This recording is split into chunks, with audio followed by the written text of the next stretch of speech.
say because when I win now. Why be my sister? And when I do here, Baba UK what ye born at that way? What ye born at that now? Very mena marable. Ike gwebu ni bugwe ya de son yo. Ono si emi ya no ruwo wa ya make example at least yen be ni we ko to di yen be ri kere. Wega ilu ogere do suwa bolwa. Ive mi bana be Bobby e peje brother no abetu. E Melissa en we atie. Eri wa mewe Melissa. Eri wa mewe. Mama 3D magwegwan. Ona wa we video na review ya fe no ro wa.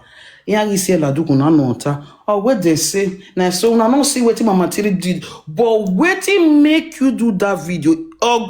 A woman am to explain it better. Oh, one more can no see waji e TikTok na. Koko gbe bi okpa Mama 3D good one. One more wa ya fe no go na. Iko ni robodo. Iya via say, abe single mother ni robodo ni megugun. Di single mother. We eti mwe bogbo we ragidi we la dukun. Mama 3D na vebe me na we tana yagele ta. Bonu wari yo wuwa. Mere mana za wuwa wane na dafu wa feel wa ekwa ma yu wa ni bu amenwa okoko gbenu wa gbe. Be no ko na mana gwegun. Uma onu ye nwa una ro yo mwe bogbo. Bobby there, but here again, sister Godi. Yaga imyasin. I was there. He went the video, I sent the ban. Melissa. Well, okay. Eti mege video banana gihun. A video ni be save yak beban. Okay, we video everywhere. You want one mama we ya throw Mama 3D nu de banya. Ma kokogbe. Iye minita. Iye nota da wa ya fe nezo makan. Ma be no ge no. Wo wa we ma forgive. Ya la we. Na giwo. No ge no smeme to ta. Abi ni ma boy ba. Ma be no viral vin dun. Bori de yo wa. Iyan secret be na o we ya je. Gara kwa but no ge wo. My announcement on the lawa. Edu wa ya kan sun wa viral vin dun. Wa viral vin dun. Okoko gbenu wa gbe TikTok. Owo wa mo wa. O mama gwegun. Melissa ye ga fun we. Omo ebo ari o wa reme. Melissa reme ma. Iga rewe. Iwa awuwa. Iga we wa ref wapi. And a woman ata. De Mama 3D ta. I will not see what Mama 3D they do. But Bobby, now one question. Okay, attack on at least giving a rob. What am I to explain the reason of my bug with Mama 3D? We be VM. One of the sent that bonnie game Mama 3D. I guess here I do explain. Eti matana work on that time where a domain. Because a mini run no gelita. I got a Melissa Martiguma. They say, no consigne. But na gibo, iya we can gbele pisha why lad. Why total, why ma get TikTok, ma get tafia. Rule them, everybody mo wait 3D. That do na swing. Can 3D, Mama 3D ma offend. Wajere, go ajena, o kan agba ma ya fe gbe. Ga no gi me na be atan be kai Mama 3D. O kan ku wa ni comment. Opopo pa da na me family, da na me problem. Kwa akpobale Mama 3D do why be prepare saloba prepare wa ni ma we lo analyze next month. Ave no gwa ma ne ma vegbe no te gba daze. Emere no wa hu here. Yes. The frustration one of why frustration you are when reve. Therefore depressed wa one mind no woro wa memere be TikTok. Even ni ka o ga no wa what can we no I mean ya fe no pa page mere man ne ya we wetin Mama Sonia do you wo mu me iya yo mu me imagun yagwan ma be no ge no Ma wa gba sun he. Ke no mo ne. Wa akon na we atameta ma we. Ke no we mo we de. E ya na wa mo ule de ba. Ma be no gela ko. But in na mia we aka amebo gbevi me. Nobody e no ya we egun yan gan. Ke ni keke pa ma. In ro pa no rin tai we mama. Igi me be bi ori me we. Ori me abi ati ebona. Udai tai we a me mo no wi ana. E yan mo uji. But in na mia we be no give bi ori me. Awe man isi ke me. E na ku ri me. Nobody no me video ni no one ka ati mero. When we man see ke me man I love you. Eyan ka so se gbe me. Eyan ma get the video gbe me. Eyan e mama we mi o waka o. Ah! Emi no jamais vie man no see ke me what I love you. I click I be fight you do boy we ka fight me ne. E man see ke me padi. Eyan ka so se gbe me. Before manisi keme yana to sek be ma record e ba lo na mo me before ian ona la dukun be bobby gona do so sek be me but the video go me e mo ka ti o koko gbe nu wa gbe o si wa la yin e me no wa I emere wa I like popa vinere yin wa la o ri wa kan vinye no du wa hu wa yesu na ya wa magi ne gbu wata we o wa sun ezoni but ni wa no support wa ye hian ya mo ebogbu wa kan if it is possible mu gbe no ru wa kara because wa no ke yo himero wa ma ke weti me be nobody no wo vi me ovi ya we mama yi ge wu because ni ati ima wa dogun egbe na but wa na gada wa na ga gbe me bi yo re even me ever na I no water wo na offend we o ma offend me they say o kan go wa na ya wudo wodu wa ne ma yi wa ne bun ayewe abi winere progressive union we so without like come na ni yan lele kan ati wejo o ma mi anagbe yo se agbe yo se o gama we o we no se yen o wo we mu yen be no ja o re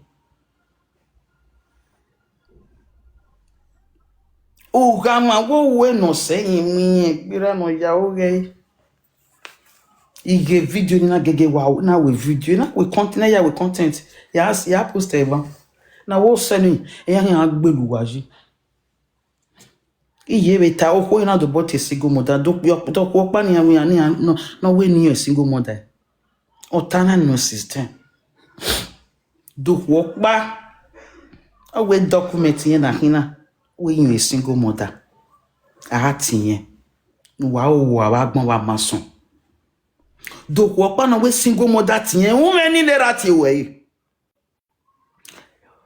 e Davido baby mama in my home there we Davido single mother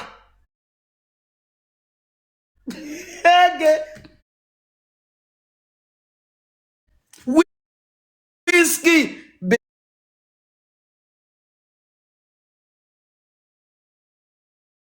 baby mama hey man me no responsible single mother useless single mother ni himo ni no your bossy rubber me la wa yan be mo ko ne the woman be ko for any useless na I didn't also say street yeah no so say no because a responsible baby mama ma here la jan do live Facebook e TikTok ozuwo abe woman na ni kiyon mo na wa ma be gen single mother kin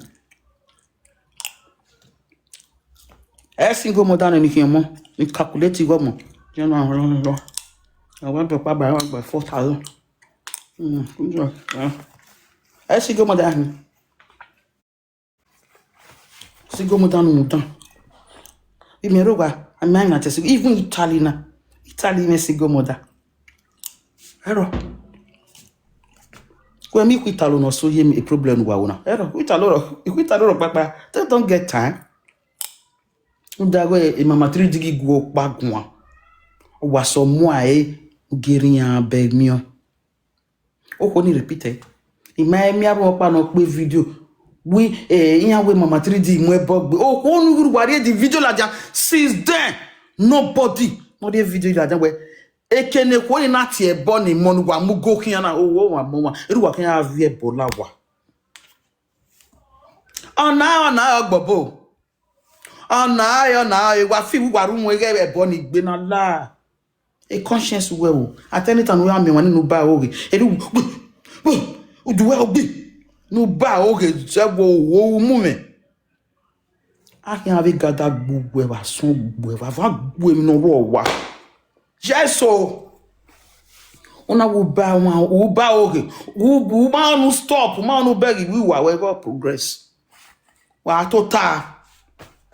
We fe na ga wo fe. Ge na fe. We Umi obo yaga. Oh God, oh se. Eriyan ki ari ti o la wa ho. O so no bojuku. O kan gbe luwa. So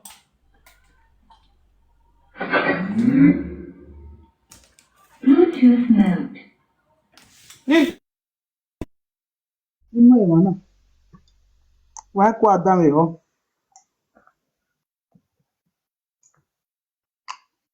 Awa me ma ina wa o ma gba na efu at least. Iye ti ya nuta. Omo no we na gin avio. Emi ni meme ogugwe mi we me gini. E ma gbona ya na nota. Susu kwa we ekwe mugwa won abi wa tele gbuwa la dian. Wa do ya ri lo bi ave ma be gbuwa mi analyze. My sister, when they support me down, eliminate we won ni video we be ni do me they are not romantic mo it's sort of na. What you expecting? E do me e dan we ka bi na ruwe onu we keke bi na ruwe. Agree whatever na wa. Whatever na wa. Papa you can don't know do dey maybe ayen na la hoko. Atu we content. E content we be dey wu na. Where ye be do ya we content.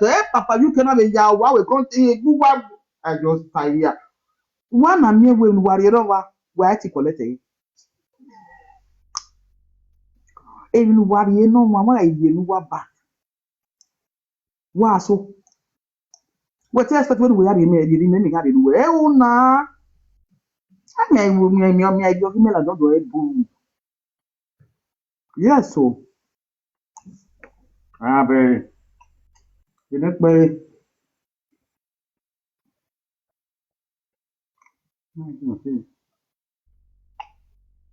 Okay, now. Okay.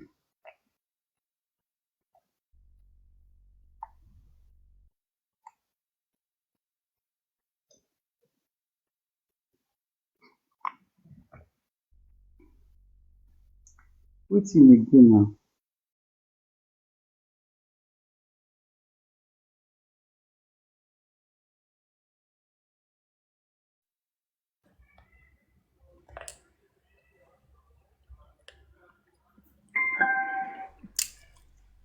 Okay.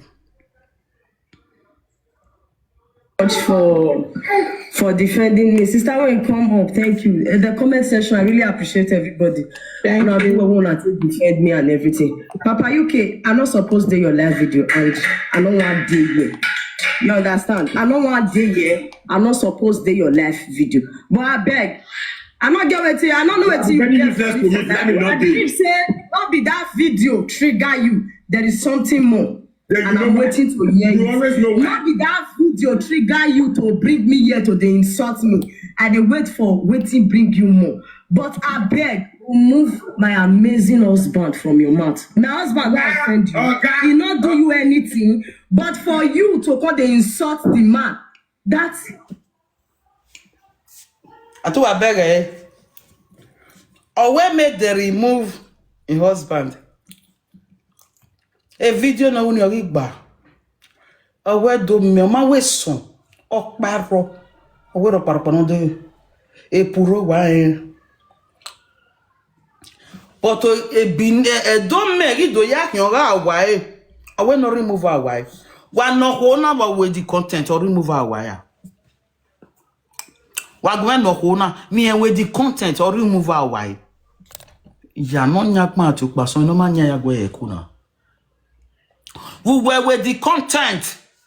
We remove our we are my sister.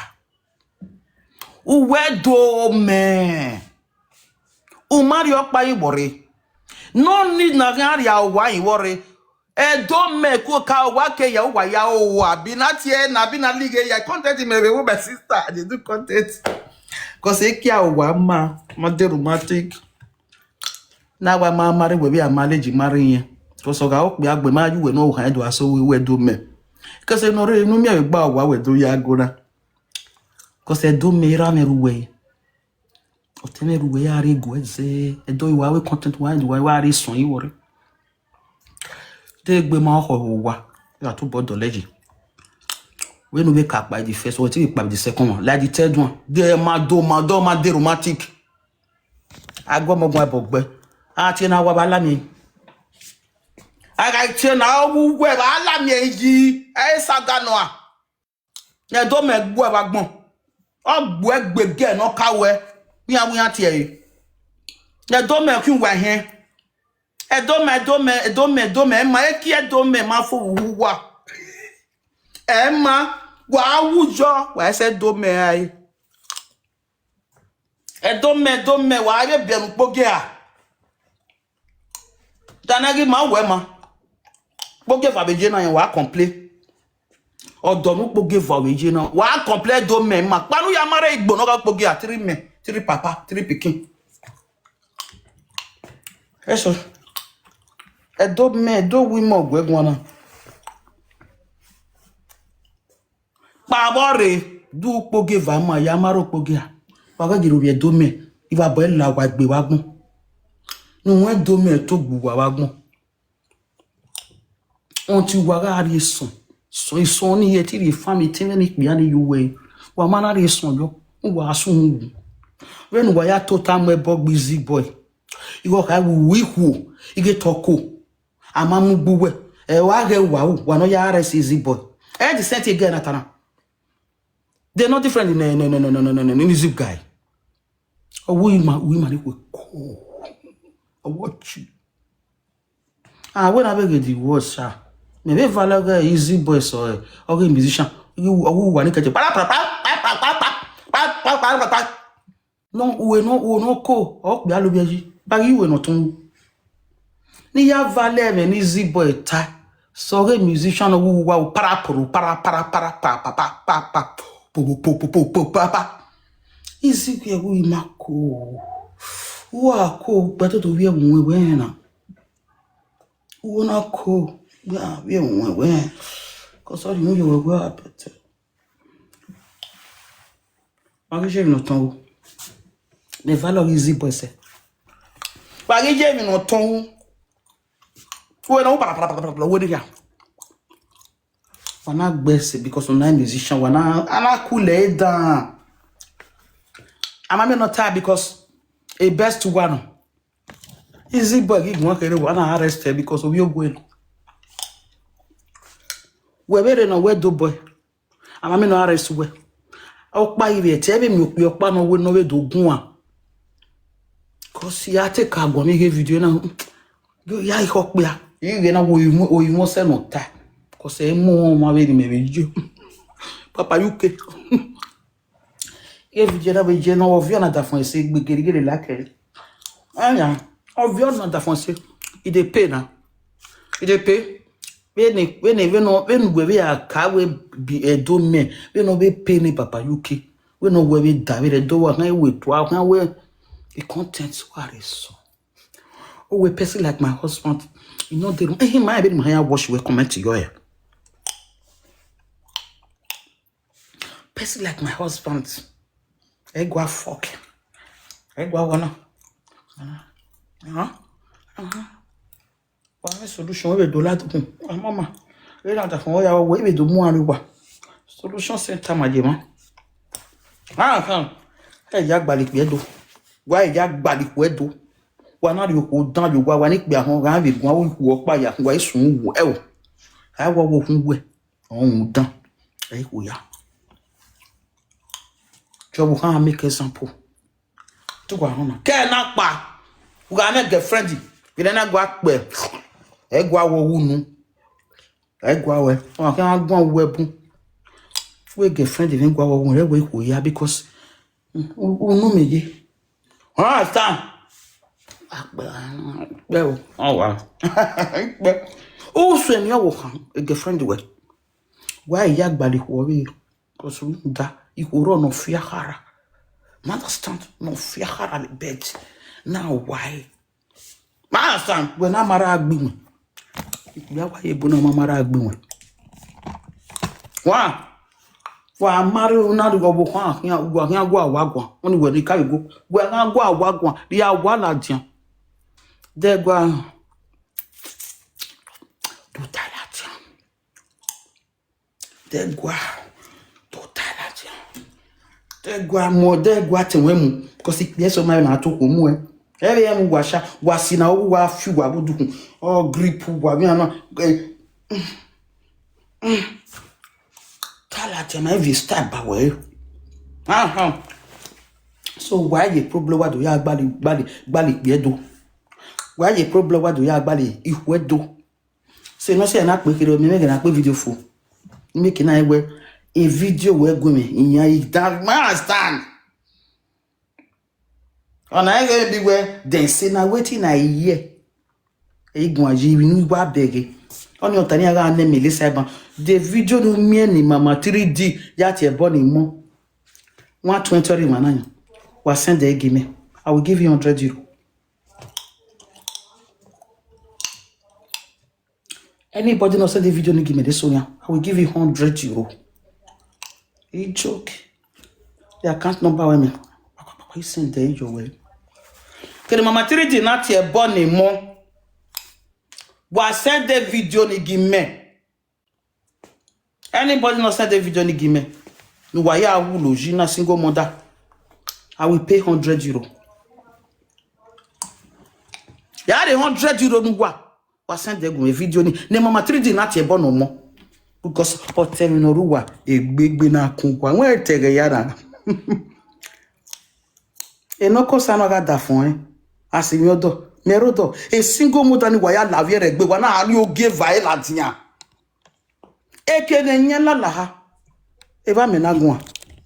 Ekene mi na end. E jo go me yasun. Ekene nyen la ha ni a single mother no. Wa ki amu viere egbe to wa na agwale ran gwaliri. Yago yiri muja ye dig tuwa. Wa sokian. Wa gbobiere wa sokian. Wa gbobiere e no ko zano ga be bezi me de rodo. Amaka weni him. They fight. But what drag you where are you go winning? This single mother no where ta. Wa giada fun wa gam ge ami o wa. O ko ni ye repeat eh.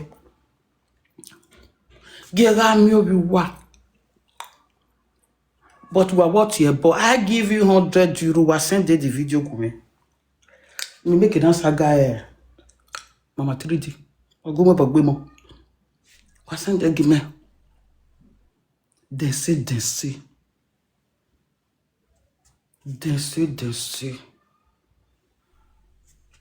I hate all one. Oh, why ya low one here? Wa send the ya we pay you 100 euro. Wa not send the video. No mama 3D ya tie born ibieka. Ibi ari. Abi wa na high. I get 200 ya. Wa send the video to me. I will pay. Igiyeke. Wa send the ere ni mede ba wa saga mama 3D. Efia. Efia. Wanaro owumume e mama gbege ni e sonia gbe mama blue o na ga mu wa ano se na ka mama 3D let's stop continue e yan be well le mi awon yan cover yan na beg yan pa continue mama 3D if it is possible ye riyan vision ya ba nu ya with the saga e bode yeah e bode wa bego wa o page Ja wa onu wa do ijo. E no detail. De ro mona ni domo. Wa give wa ya mi ra mi dans teta. E dans teta. O wa wi han gwe wo pon we he o agbon mo aya wo e nu sun wo agbon. Agbon mo aya wo e. Cause we calculate wo ne.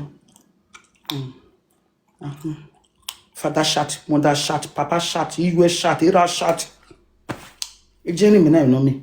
Me no shot e je shot vitalo. E se go mother exist vitalo. E ko ni rogo do re yo exist vitalo awa. Wa nonsense o hin ayewo e. Cause e government when e gbe ma so wa e gbe ma say dustbin. 3 years o yin case won ari gi be kana wa be vitalo. People at wa be ni e 1,000 euro no be 1,500 don't know. Me ma collect e ri mama ro. My me ubo me don't truth. Again, maybe I work every month, you know. Yeah, go as everything. Italo, we can work by your word Italo. You think twice. We can we are move ahead Italo, eh?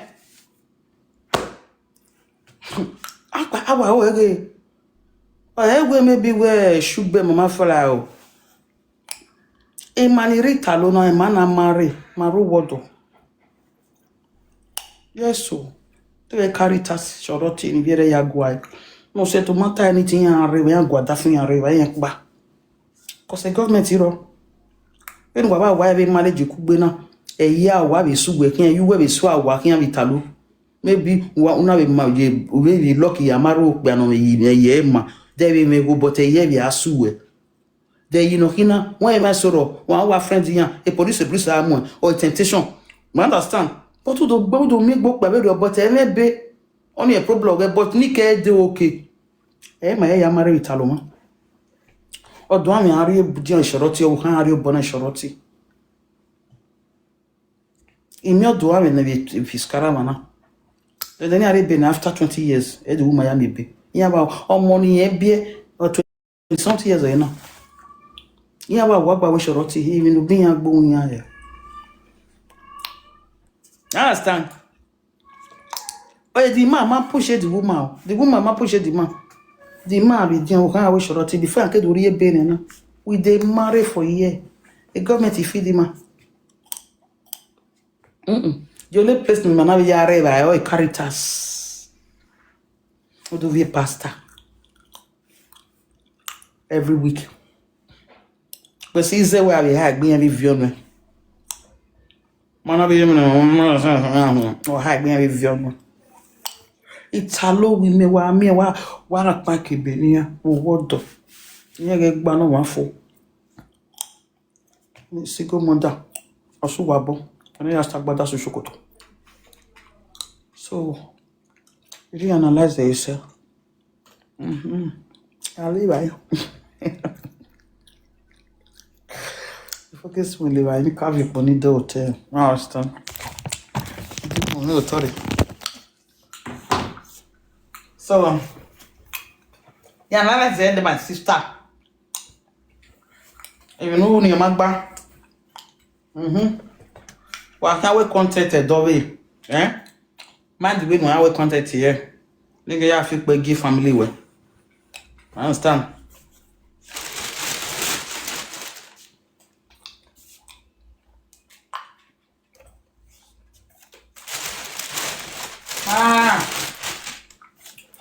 Money better.